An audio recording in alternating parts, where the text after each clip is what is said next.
Welcome to our series BE Lounge. We are in conversation with Ms. Sukhleen Aneja, CEO, Brands Business of the Good Glam Group. Hi Sukhleen, how are you doing? Very well. Pleasure being here, Cherry. Amazing. And to begin with, it's been 8-9 months for you in this brand, and you've earlier been a CMO, now you're a CEO. Are you a little more lean towards the marketing function in the boardroom? Well, but we're all in the business of selling brands. So for sure, I think as an organization, we are very passionate about building brands. But when it comes to boardroom discussions, I think clearly all functions are extremely important for the cogs in the wheel to add up, for the machinery to really fire. Moving on, you have earlier worked with conglomerates like Unilever and Reckitt. Now you're with the D2C brand. How are these two worlds different? I think now I'm really excited about creating a digital beauty conglomerate. So the joy of creation is always more rewarding. So from having worked on legacy brands, where of course the learning is fantastic, these brands have been built over almost like 100-year legacy, to creating a business which, if I can give you the history of MyGlam, it's a very, very recent business. The brand started in October 2017. We're incidentally sitting in a month where we complete 5 years. Wow. So Congrats. it's a new brand, it's a new beauty conglomerate in the making. So I think it's a very rewarding journey, the ability to be able to create a business that hopefully will be a large beauty digital conglomerate of the future. Amazing. And as I see, House of Brands as a concept has come out with the brand Thrasio that kind of conceptualized it first. Moving on, how is the strategy more popular for your kind of business? And why also? See, we fundamentally are creating a large digital beauty conglomerate, and it's an ecosystem that we're building, unlike a house of brands, right? So if you see our business, we are already South Asia's largest content creator commerce company, right? So as a model, it is a ecosystem which thrives on the holy trinity of content creators, content publishers as our media company, and brands which are digitally native, born on digital, but are scaling in omni-channel, leveraging the content and creator machinery. So to that extent, we're not a house of brands. We're truly a beauty digital conglomerate in the making that is creating an ecosystem which becomes a self-fulfilling prophecy. And what does the such aggressive acquisitions in the recent times say about the business? No, of course. I mean, if this is the vision of being able to have a complete consumer journey, from being able to see what a consumer views as content, which is content on lifestyle, beauty, parenting, the whole beauty and FMCG narrative, to creators who are brand advocates, who are fundamentally talking about advocacy in a very authentic manner, to creating brands that are today new age brands, answering needs which haven't been answered by large traditional brands. So they are clearly brands that have found a very relevant niche and expanded those niches. They're created, today if you look at the brand business that we've built, all the brands that we have are either playing in the organic space or are vegan, cruelty-free, toxin-free, new age, products and ingredients that are absolutely new to the market, bringing in trends that are new to the market, because one is not afraid to take chances, because you are digitally experimenting and then scaling them when those experiments succeed. Makes sense. And on one end, the brand is acquiring such brands, and on the other side, you are also kind of diversifying into 3 different divisions. So what is the rationale behind that? I think the real reason why you are having 3 neat divisions is to be able to look at each business as a distinct P&L. Right. So we have a good media company, which has all the content publishing arm. Then we have the good creator company, which is India's largest creator company with almost 1.5 million creators who work with us day in and day out. And then we have the good brands company, which has 5 distinct brands playing in various beauty and personal care segments with MyGlam and makeup, Momsco, which is talking about baby and parenting, postnatal skincare for moms, and also specific toxin-free, clinically tested products for babies. Right. Then we have Saint Botanica, which is a brand that really brings in exotic ingredients with paraben-free, sulfate-free formulations. You have Organic Harvest, which is India's only certified organic brand with organic ingredients. Right? And then last not the least, you have Sirona, which is actually quite a pioneering brand because it innovated with formats like Peabody. It's the largest menstrual cup selling brand in the country. So clearly a brand that again is wanting to push the envelope in being able to bring in new trends. So 3 distinct divisions allowed us to have operational efficiencies, have distinct P&Ls for us to be able to see profitability by division. Right. And last not the least, the 3 divisions if you see, the good brands business is a pure commerce business, but good creator and good media also works with brands which are outside of Good Glam. Right. So they are working as independent businesses and are completely brand agnostic. They are working with all large FMCGs in being able to deliver the, not just FMCGs, actually completely sector agnostic. Yeah. They are working with across organizations to be able to use them as media publishers or for the creator programs that they're driving. Also, the brand recently went offline, I guess, with international borders. I know that's not something that you directly handle, but then again, with brands like Huda Beauty and Sephora and all of those are already existing in the market, how does your brand kind of plan to make a mark in the industry?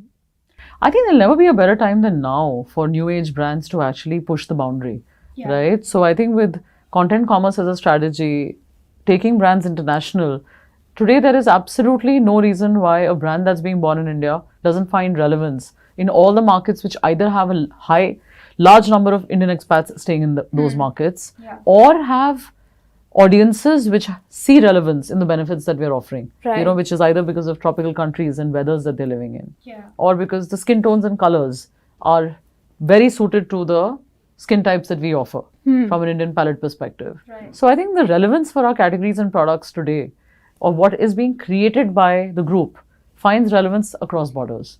Right. So also, first being an online brand, then going offline, does this also not add to the cost of expansion in length and breadth in such evolving times where we are being more dependent on the digital era? So there is today, if you look at the way brands are being consumed across the world, real brands are being built both online and are scaling omni-channel because consumers do want physical touch points, right? They do want to interact with your brand, touch and feel your brand. What today our beauty advisors are able to do through the assisted selling model, they really become the experts who educate consumers day in and day out. So I think, of course, financially, when you look at the model scaling, over a period of time, retail is a very profitable channel for every business. But it's just that it takes time for you to be able to build the business and then scale the business. It's very effort intensive. What, according to you, is more profitable, online or offline? Eventually, the goal is to hit profitability at a group level, which cannot happen unless the entire business moves towards the same goal. So, I mean, I don't think any one channel today has the liberty of not having profit-centric mindset, right? I think the times that we're living in, clearly, sustainable growth is the ask. So, and for the growth to be sustainable, you do have to look at how do you actually ensure your costs are in check while your top line grows. Correct. Also, coming back to Indian brands, I think beauty and skincare has always been this kind of a segment where a Lakme or a Clinic Plus has been trusted blindly. Correct. With a new age brand coming to the market, how do you gain consumer trust?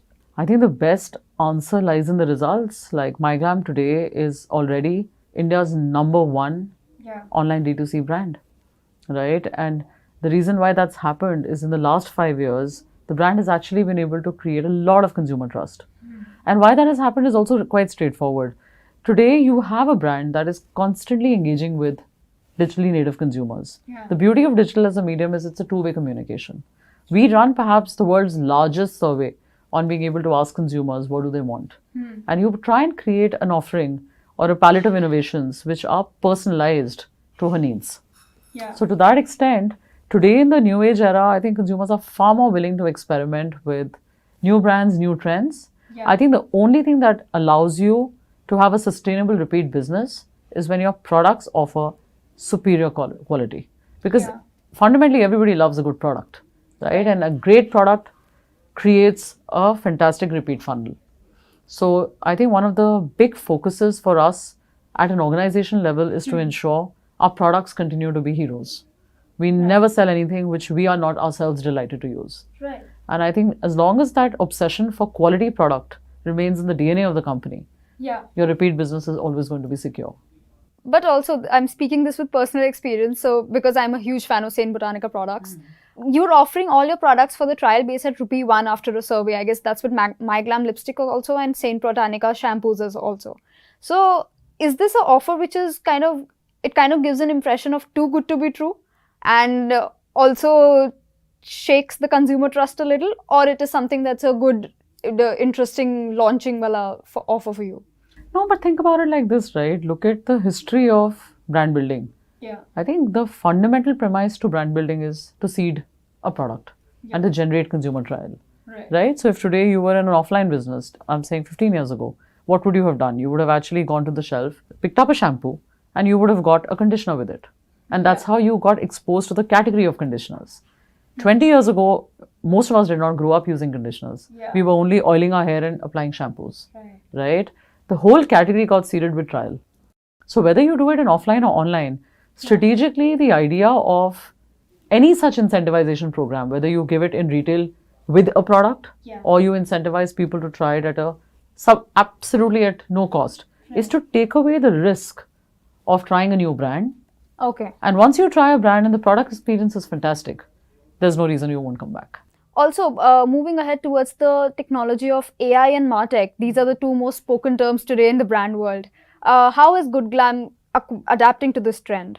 See, we are a tech-first company, right? And if we are not going to be at the leading edge of experiments, then it's truly in our DNA to be experimenting, right? So with AI, there are multiple experiments happening in the organization across various functions.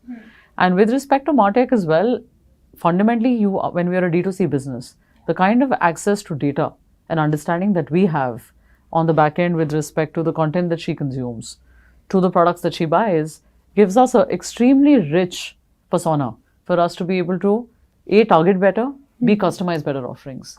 So tech is clearly in the heart of everything that we do. Okay. And what are some of the martech tools that your brands leverage? See, there are a series of tools that we leverage, and there are many of those tools actually, contrary to how you work in a larger organization, are built in-house. Because we have a very, very competent tech team and growth team that creates tools, creates algos, tests empirically, and then you are constantly, at any given point of time, the number of experiments that are happening in a tech-first company is unheard of versus a traditional company. So you're constantly learning, experimenting, and evolving. So that becomes a part of your DNA. Amazing. Coming to one-liner questions for you, some interesting questions. What are the one-liner mottos that you live by? Many or one, anything. As a CEO or a CMO, anything. There are many actually. I mean, if I can be brutally honest, but I think the one mantra that I've probably lived by and I've always asked everyone to always evaluate is just ask yourself, what's the worst that can happen? And don't be afraid to take a chance on yourself. Amazing. So good. And 3 products by Good Glam Group that you live by personally. Oh, there are many actually. I love Saint Botanica shampoos. They're fantastic. Then I recently became a mom, so I'm quite loyal to the Momsco products for my children. And then of course, I've loved beauty. Personally, I'm a big user of My Glam makeup and love the lipsticks. Especially, I don't know if you've had the chance to try the Ultimate lipstick. So it's perfect for workwear. Love it. Great. Also, an alternate profession. If not this, what would you be? Oh, wow. I've actually never thought about it because I don't know. Professions, again, I think choose you instead of you choosing them. That's true. Yeah. But if given a chance, I don't know. I would have probably explored academia, if nothing else. Oh, really? So you would be a professor if not a CMO? God knows. But yes, I mean, I do enjoy the idea of being with young minds. Oh, great. Amazing. Very interesting though.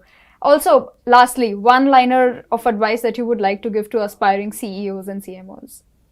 Yeah, I would say for everyone who's in business today, we are in extremely volatile times, right? So there's so much one has to learn and unlearn because the times are so dynamic. I would only say that, just have the humility to go back to being a student because there's so much you have to learn and unlearn for yourself before you can reshape a business. So before we learn to manage others, we just learn to manage ourselves, right? That's true. So I think to that extent, just never forget being a student. Thank you so much, Sukhleen, for this insightful conversation.